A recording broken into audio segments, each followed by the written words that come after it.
For nearly a century, he was a pillar of the British monarchy, a man defined by duty, discipline, and a famously stiff upper lip. For years, the world was told that Prince Philip, the Duke of Edinburgh, died peacefully of old age, a quiet end to an extraordinary life. His official death certificate even says just that, old age.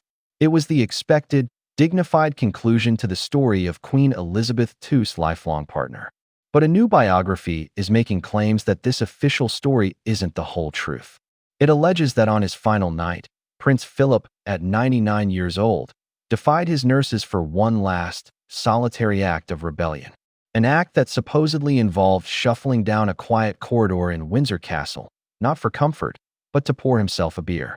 This single glass of beer was allegedly the final punctuation mark on a secret he had guarded for nearly 8 years. A grueling, private battle with cancer the palace had never revealed. This is the story of what a new book claims really happened in the final years of Prince Philip's life.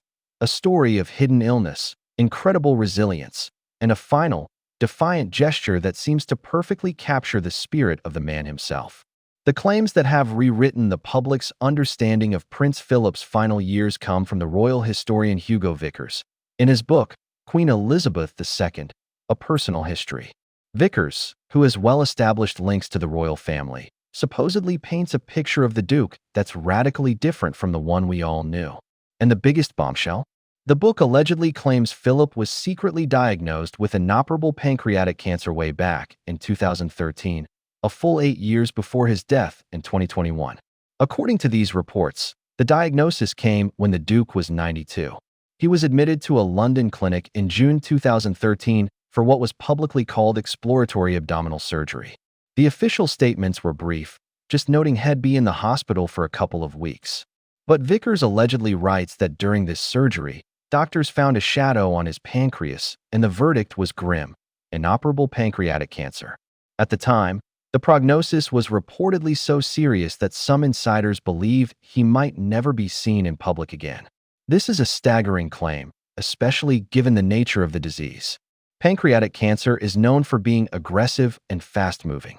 Surviving for nearly 8 years after a diagnosis like that is almost unheard of, a medical anomaly. Yet, according to the book's narrative, that's exactly what the Duke did. He didn't just survive. He continued his public life with a stoicism that, if true, seems almost superhuman. He carried on with official duties for 4 more years, standing by the Queen's side at countless ceremonies. Only in 2017, at 96, did he finally retire. The world saw it as a well-earned rest. But this new biography reframes it entirely, as a concession not just to age, but to a long-running, secret health battle. After retiring, Philip retreated to the quiet of Wood Farm on the Sandringham estate, spending his days reading, painting, and carriage driving. His public absences were explained as being natural for his age. But if these new claims are true, they were also the careful management of a man privately dealing with a terminal illness, determined to live his final years on his own terms. Of all the so-called revelations, one story stands out for its ability to humanize a man often seen as a remote and formidable figure. It's the story of his final night. On April 8, 2021, inside Windsor Castle, Prince Philip was in his final hours. He had returned home in March after a month in the hospital for an infection and a heart procedure. He was frail, attended by nurses, and nearing the end. But according to Vickers, Philip's independent spirit wasn't done yet. The book alleges that on that last night, he gave his nurses the slip. In a quiet act of defiance, he reportedly shuffled down the corridor with his walker, making his way to the Oak Room, a sitting room filled with family photos. There, all alone, he helped himself to a beer and drank it. It's a powerful image, the 99-year-old Duke, a man who had commanded warships, on one final, clandestine mission for the simple pleasure of a beer. It wasn't a grand gesture, but a deeply personal one. A moment of independence, a refusal to be defined by his infirmity. As Vickers supposedly frames it, It was a fitting final act for a man who spent his life carving out his own space within the monarchy. The story continues that the next morning, Philip got up and had a bath. He then told his staff he wasn't feeling well, and shortly after, quietly slipped away. The man who had lived such a public life died in private, on his own schedule. This anecdote of the final beer has resonated because it feels so true to Philip's character. He was famously impatient with fuss. The idea that he'd want to escape his caretakers for one last moment of normalcy feels profoundly him. It paints a picture not of a fading figure, but of a man who remained stubbornly himself until the very end. Prince Philip's death wasn't just a national event. It was the deeply personal loss of a husband of 73 years. And according to Hugo Vickers' biography, the sudden nature of his passing left Queen Elizabeth II feeling something besides just sorrow. The book claims the Queen was absolutely furious. This adds a layer of intense personal drama to the story. Vickers alleges that the Queen wasn't with Philip when he died. A doctor was called and confirmed the death before the Queen was even told her husband was gone. According to Vickers' sources, this was a painful echo of an old pattern.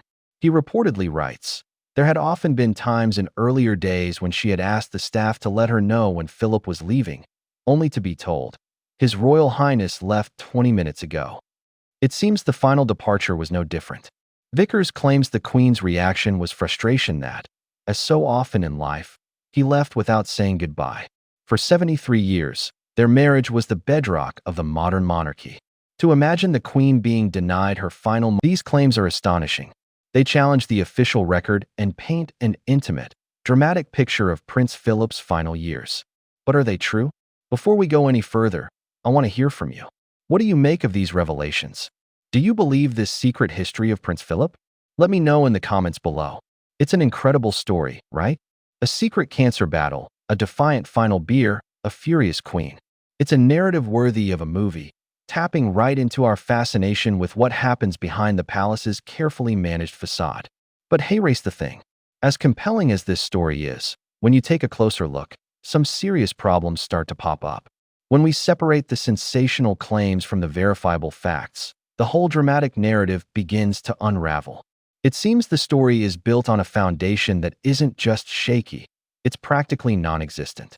First off, these specific bombshell claims, the 8-year cancer battle, the beer, the Queen's fury, aren't supported by any credible, on-the-record sources. They seem to originate from sensationalized media interpretations of Vickers' book, rather than direct, factual assertions from the historian himself. Buckingham Palace has never confirmed any of it. So, let's put on our detective hats. Let's follow the evidence and dissect these 3 core allegations: the cancer, the beer, and the Queen's reaction. What does the official record actually say? The allegation of an 8-year secret battle with pancreatic cancer is the foundation of this entire story. It's also the most questionable part. First, let's look at the medical reality. Pancreatic cancer has an extremely poor prognosis. Surviving for nearly 8 years after diagnosis, especially for an inoperable case in a man already in his 90s, would be a statistical miracle. While not technically impossible, it would make Prince Philip an extreme medical outlier. Second, let's go back to that 2013 surgery. Official reports from the time clearly state it was exploratory abdominal surgery. News outlets confirmed he was admitted following abdominal investigations and that the operation went as planned. There was never any mention of cancer. While the palace is famously discreet, hiding an 8-year cancer battle is a secret on another level. He recovered quickly and was back to public duties within 2 months. Finally, and most definitively, there's the death certificate. Prince Philip's official cause of death was certified by Sir Hugh Thomas, the head of the royal medical household. It is listed simply as old age. In the UK, this is an accepted cause for people over 80 whose health has seen a gradual decline, without one single identifiable disease being responsible. If he'd been in the final stages of a known 8-year battle with pancreatic cancer, it's highly unlikely old age would have been the sole cause listed. The hospitalization right before his death was for an infection and a procedure for a pre-existing heart condition, not cancer. So, the central claim of a secret cancer battle just doesn't hold up. It runs contrary to medical probability and the documented facts of his health history. Okay, but what about that final beer? the emotional heart of the story. It's relatable, defiant, and deeply moving. It's also, by all credible accounts, completely unsubstantiated. There are no contemporary reports or palace confirmations to support this anecdote. It seems to have surfaced only in these sensationalized excerpts. While it makes for a great story, there is zero evidence it actually happened. The story also seems to clash with accounts of his physical condition. Philip had just spent a month in the hospital and was known to be extremely frail.